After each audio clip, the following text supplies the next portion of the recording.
tropical climes at a certain time. Hello YouTubers.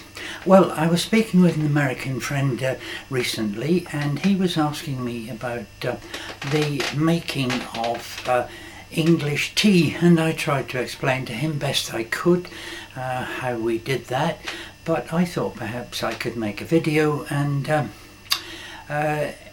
actually make you a cup of traditional English tea. So that's what we're going to do.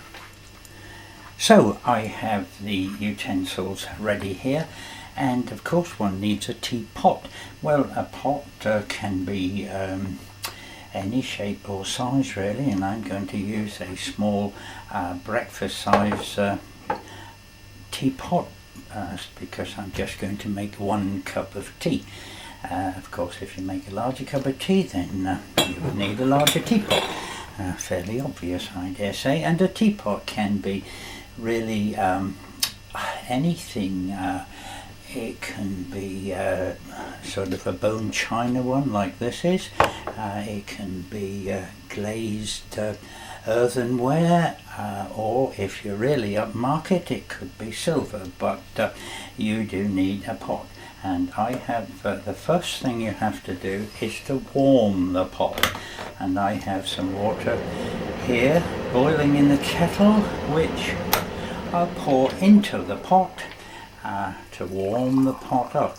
And perhaps I could explain the reason for that and the importance of it by telling you a little story.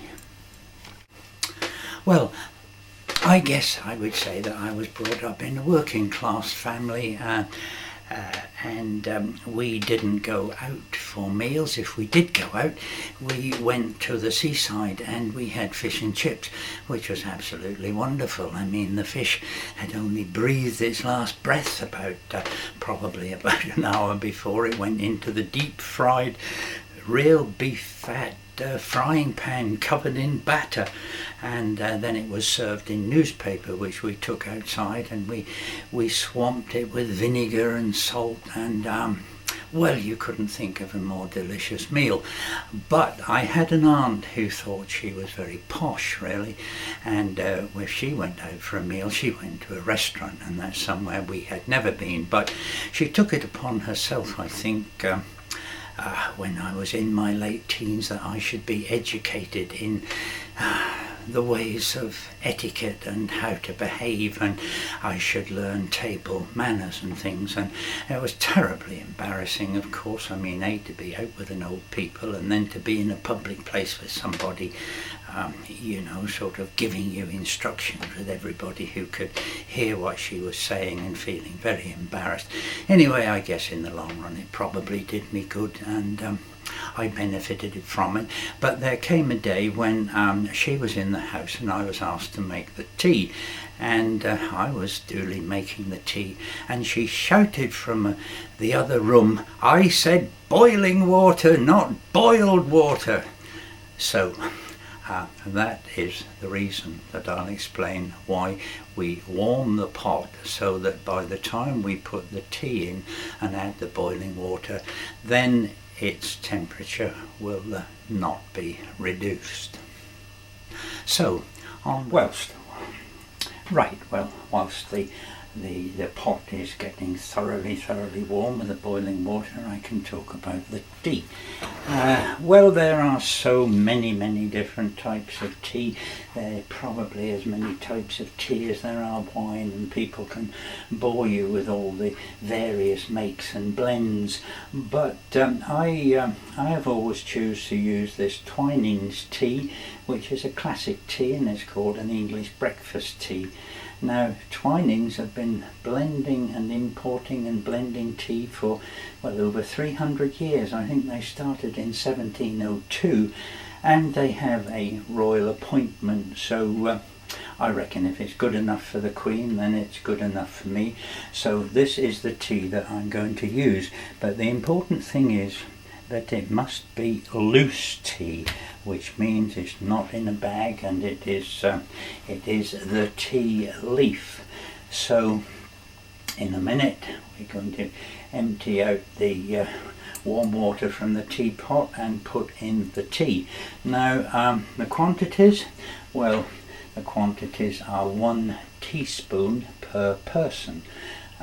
So in my case that will be 1 teaspoon into the pot, and then we will put in our boiling, not boiled, but boiling water.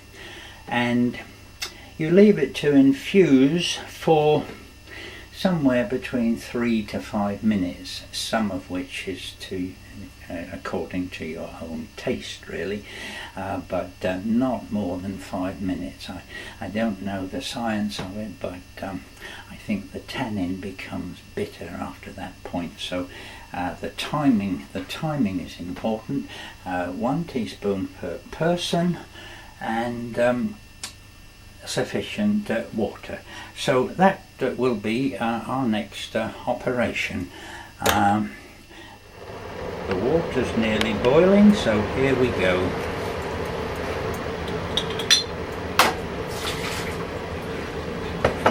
So I take 1 teaspoon, and that's nearly right. 1 teaspoon of tea, thus into the pot, and pour on our boiling water. Quite simple really. And whilst that is brewing, as we call it, or infusing, I can tell you another little tale. Well, one of the famous places where you'd get a perfect cup of English tea would be at the prestigious Ritz Hotel in London, and I was privileged to go to a meeting there where we were in fact provided with tea at the Ritz. And I can tell you that it was the most delightful cup of tea that I have ever had. I don't know what their blend of tea was. I'm sure they made it in a similar way to that I have just described, but it was absolutely delicious. And it was great to be in such a prestigious place, and it's been there so long. You could imagine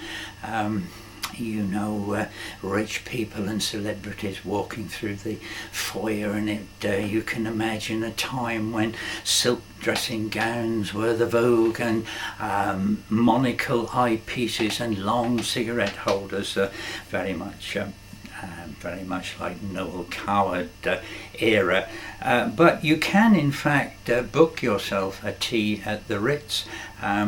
It's fairly expensive. I think it's about £35 or £40, but it would be a very nice thing to do if you are a visitor and want to experience that wonderful place and occasion.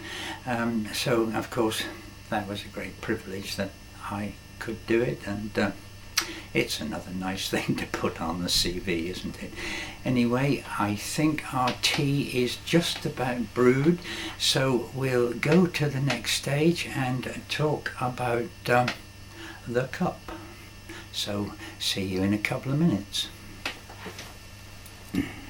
Well, the cup, I think, should be as fine as you can afford. It should be china. It should be as thin as possible, and the top bit should curve over just a touch, and the top diameter should be larger than the bottom, and of course it should have a nice handle. It's a misnomer to think that posh English people pick up a cup and they put their little finger in the air. It isn't so. So the cup should be as fine as you can afford, as thin as possible, and a very comfortable handle.